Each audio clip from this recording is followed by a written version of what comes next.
So the video is about why do recipes not work. It would come out as a surprise for a lot of people that recipes don't work, but we're gonna dig a little bit deeper and give you the reasoning exactly as to why you cannot completely lean onto the recipes.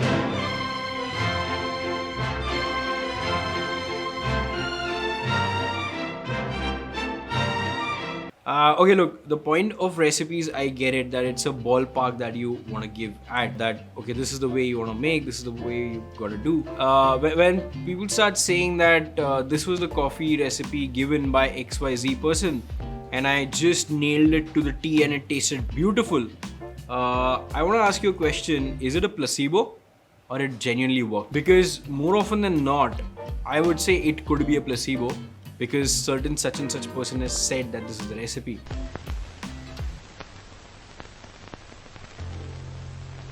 Okay, so why it could not work is, first and foremost, the water is different. The water that I am brewing at and the recipe that I'll be giving it to you and the water that you're using, it's gonna be pretty different. You can standardize that, cool. Water being like 98% of the coffee, how can you expect coffee to be extracted in the same way with my water being different and your water being different? Secondly, if brewing and a recipe is just about this is the ratio, this is the temperature, these are the number of pours, it'll give you an idea.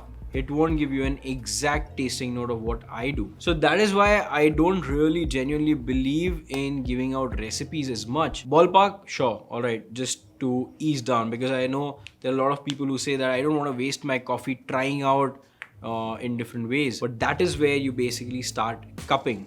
You start cupping the coffee, you will yourself graduate towards understanding what recipe will start working out for this. Because the moment you start cupping, you'll understand, okay, this coffee has got this potential. How do I accentuate it and how do I diminish the bad effect of this coffee? And should I increase the grind size? Should I reduce the temperature? Should I increase the ratio? All these things. That is why I genuinely believe that recipes cannot be gone through as a blind faith. Cocktails can be standardized in certain ways, but a brewing recipe, if somebody is saying, okay, you take this coffee of mine and brew it in this ratio, it's only indicative. It is not to be trusted blindly and followed blindly on that.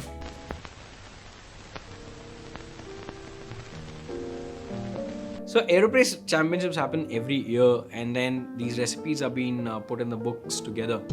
And then all of a sudden the world champion is given all this. A world champion's recipe is kind of asked and sold and whatnot.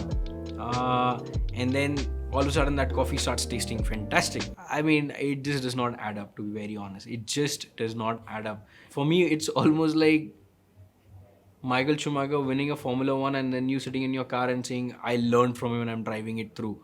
It doesn't make sense, because the world championship setup and the water and the coffee and the grinds and all in the way he or she made the coffee was very different. And plus the coffee that you're using is absolutely different. And ideology, okay, yes, like a 3-pour or a 4-pour or, the ideology makes sense to play around with, but not always can you think about it blindly, right? Like I've been approached so many times about, can you please give out the AeroPress recipe?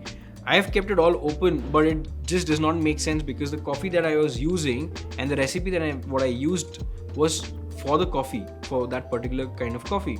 It is not going to work out for every coffee. And at the same time, a lot of people also came back and said that your recipe did not make sense at all. I'm like, of course it wouldn't make sense, because the coffee is different. I had to play to the situation in championships and in the final. So it's a very tricky thing that when somebody asks for a recipe. Again, now let's think about an espresso. So we made a house blend and we've given it to our partner cafes, and then they ask for a recipe. I again tell them that the ballpark is this. You go and play around with this, but exact tasting of coffee from this, it's not possible. It's just not possible. The machines are different, the grinder is different, the water is different. There you go. 3 basic pillars are just different. So you have to tweak it on the ballpark and not stick to the T of the recipe. So that's something which is very, very important.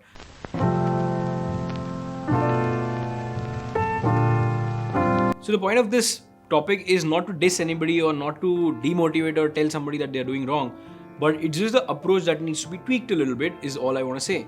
When you say that recipes don't work, it just means that recipes blindly being followed do not work. Now, a better approach to understanding a recipe being like a ballpark figure is to start brewing a coffee and start understanding the variables around it, and which variable kind of changes and enhances or decreases the taste of the coffee, and kind of start making notes about it. After this process, after the entire process, when you get a recipe, brew it in that recipe, but by then you've got a backing of the understanding of the variables by which you can kind of enhance the taste. So any roaster, anybody giving you a ballpark figure of the recipe, it's not something written in stone. It's just that this is how it is, which tasted good for me. But you can, with your understanding of the variables, please tweak around and play around this factor. Because, for example, if I give you a recipe which is 1:16, alright, does it mean that 1:12 does not work? Does it mean 1:20 would not work? It just does not. If I say use 93 degrees Celsius, would it mean that if you use 85 degrees Celsius water or 99 degrees Celsius water, it would not work? No, right? So I have given you a recipe which is just a ballpark kind of a figure. I'm using this word ballpark because it is not an accurate indication, because you're dealing with coffee at the end of the day. You don't want to be blindly aping the recipe and saying that, oh wow, this recipe is fantastic. Technique, ideology are two different things. Absolutely two different things. Technique is where you're pouring water in a circular motion. Ideology is that I want to put 3 pours, I want to move it to 4 pours, I want to move it to 5 pours. A wrong technique is I'm just pouring water right in the center. Those things are absolutely different. So techniques and principle are absolutely different. But a recipe is more of just a ballpark. So yeah, that is what I generally think about a recipe in coffee. And I would love to have this debate going on in the comment section. What recipe means to you? Is recipe confusing to you? Is recipe helpful to you? In what way is it helpful? I'm sure somebody is going to say when there are micro lots, smaller quantities coffees and expensive coffee, you want a ballpark figure. It's very useful. So for sure, yes, agree to that. So yeah, put it down in the comment section below and share, like and subscribe, and cheers. Thank you.